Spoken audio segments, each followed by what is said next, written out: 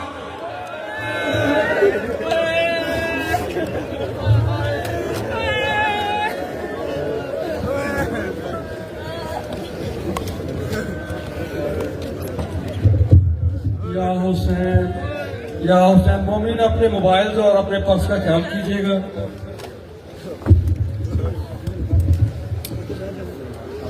یا حسین یا حسین یا حسین یا حسین یا حسین یا حسین یا